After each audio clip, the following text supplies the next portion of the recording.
ugiye kwiseka ndetse wumirwe ndetse wumve neza inumenya kumva ibyo ngiye kukubwira ndetse ukabanza ukabishyira mu mutwe wawe. Ngiye kukubwira ibintu 11 bisekeje rwose ukora buri munsi, kandi ibyo bintu ukabikora utabishaka. Ni ibintu ukora utabishaka, ntabwo uba wabigambiriye, nta nubwo utekereza ko ibyo bintu wabikoze, ariko ushinduka wabikoze kuko bisekeje cyane. Ngwaye ikaze kuri Vincent Talk Official. Vincent Talk.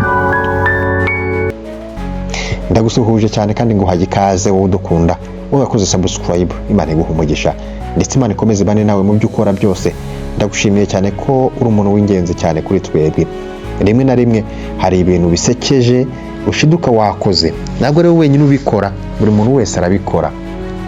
Niyo mpamvu ngiye kukubwira ibintu ubanze ubyumve neza bigera muri 11. Ujya gushiduka ugashiduka wabikoze, ugashiduka utabize. Tujyane akantu ko kandi. Hari ibintu rero njya mbona biba ku bantu benshi, ariko niba bitindeho gusa iyo wicaye ukabitekerezaho neza uraseka cyangwa se biragusetsa, ukavuga ati ese koko uyu yari ngewe. Ni ibintu rero udakunze gukora kenshi na kenshi, ntabwo uba wabitekerejeho na nubwo wabipanze. Rero hano ndareka ngiye kukubwira ibi bintu rwose kugira ngo ubyumve neza. Ikintu cya mbere, uryo ukora gisekeje ariko ukagikora utagipanze. Urambwira muri comment koko niba iki kintu koko ugikora cyangwa se niba nkubeshyeye mu by'ukuri. Ikintu cya mbere rero ngo no guhamagara amazina y'abantu benshi mbere yo kugira ngo ugere ku izina ry'umuntu ushaka guhamagara.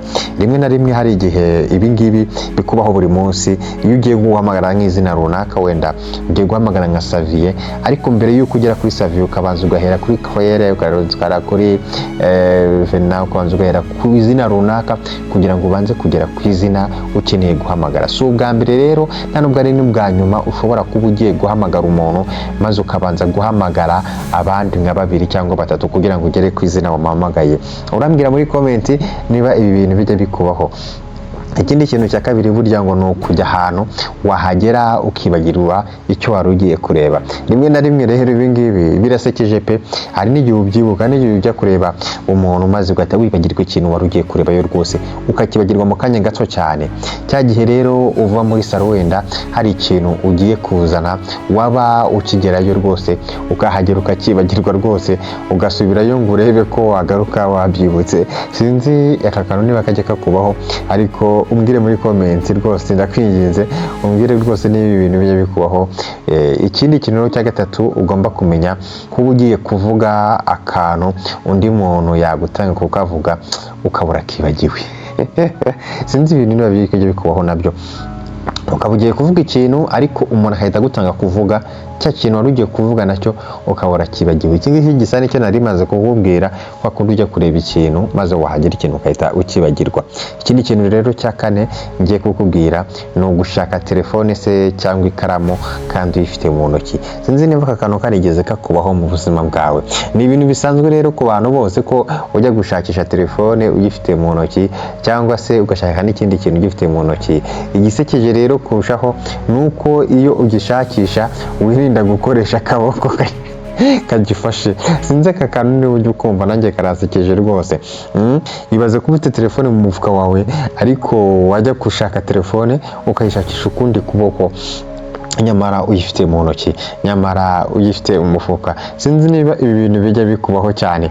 Iki kiganiro nakiguteguriye kugira ngo ubanze usobanukirwe neza ibi bintu bikubaho. Ni ibintu bisekeje nyine, urabyumva ugaseka. Nanjye niyo mpamvu ndi kubikubwira aha ngaha rwose. Nanjye nasetse numiwe kuko nanjye bimbaho pe, bimbaho n'undi muntu wese. Sinzi niba bikubaho. Niba bikubaho twandikire muri comment tubwire ko bikubaho. Ikintu cya gatanu rero ushobora kumva, nari maze kukubwira ko hari igihe ushaka telefone ifite, ariko burya n'ikindi kintu, burya ngo no gukura telefone mu mufuka ugiye kureba igihe bikarangira uyisubijemo nta utabonye habaye ryari cyangwa se utabonye igihe washakaga kureba. Iki rero ni ikintu gisekeje, ukuntu umuntu afata telefone agiye kureba isaha akavuga uti reka ndebe haraburaho gatoya cyangwa se habaye ryari, bikaza kurangira wibagiwe isaha ndetse wibagiwe n'impamvu wari ugiye kuyireba. Ibi ngibi rwose ni uko byibagirwa ako kanya ukabyibagirwa. Ikindi kintu cya gatandatu rero ukwiye kumenya. Umbwire muri comment nibi bintu bijya bikubaho, umbwire ati ngewe icyambere kimbaho, cya karindwi kimbaho, gutyo ko nkuko ndi kubigusomera.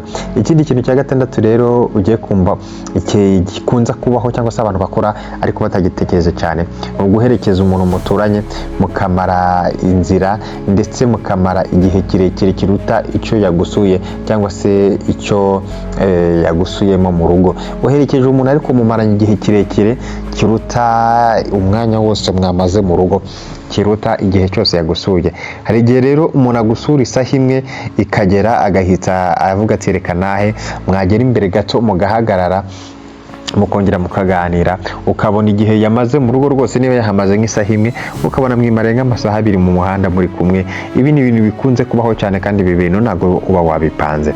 Ikindi kintu rero ngiye kukubwira hano ugomba kumenya burya ngo ni ugushushanya cyangwa se kwandika ibintu bidafite meaning cyangwa se bidafite ubusobanuro igihe uri kuganira n'umuntu. Sinzi ibintu niba byarakubayeho rimwe na rimwe, kera ari abo byabagaho noneho ukabona no kwiyekenyera utuntu tw'uduti, ukabona ari kwiyekenyera gupfura ibyatsi, ukabona ari kugira ute. Ariko hari igihe uba wicaye hasi uri wenyine, umuntu akaguhamagara kuri call mukavugana, maze ugashiduka washushanyije utuntu, ugashiduka uri kwandika hasi, ugashiduka uri kwandika ibintu runaka. Ese ibi bintu bijya bikubaho? Tubwire muri comment.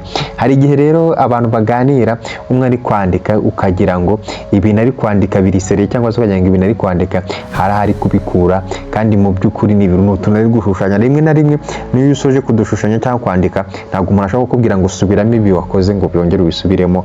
Reka rwose, ibi ni ibintu biba ku bantu benshi, sinzi nawe niba bijya bikubaho. Ikindi kintu cya munani rero ukwiye kumenya burya ngo kibaho gisekeje ariko burya utaba wapanze kugikora, ni ukwikiriza nta muntu usuhuje. Rimwe na rimwe hari igihe uri mu nzu uri wenyine ukajya kumva rwose, ukumva ni wenda ni ku manywa se cyangwa se ni nijoro, ku manywa wibereye mu rugo uri kureba nka televiziyo, cyangwa se ukumva umuntu arashuhuje ukaburikirije, wagera hanze ugasanga nta muntu uhari. Sinzi ibintu niba byarigeze bikubaho. Ashobora kuba ari nijoro, ashobora kuba ari ku manywa, ariko ukumva umuntu arikirije, ukumva umuntu rwose aragusuhuje, yewe ukanamwikiriza, maze ugasohoka ugiye kumuha karibu, wagera hanze ukamubura, ukiseka ukavuga ati ubundi ibintu bimbayeho ni ibiki.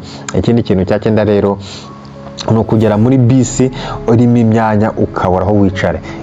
Sinzi ibi bintu niba bijya bikubaho, ukagera muri bisi kandi irimo umwanya biragaragara, ariko ubuze ahantu wicara. Hari igihe rero winjira muri bisi ukamara nk'amasegonda uhitamo umwanya uri bwicaremo.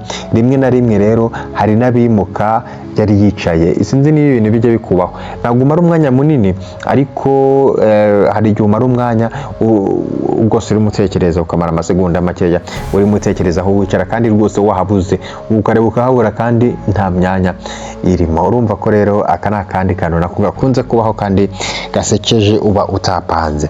Ikindi kintu rero ni ikindi kintu ngiye kukubwira, ni ikintu cya 10, kubona ikintu ukumva si ubwa mbere ukibonye. Hari igihe sometimes ubona n'umuntu ariko ukabona ishuri kunyuramo, ukabona ikintu wenda runaka ukabona ntabwo ari ubwa mbere ukibonye.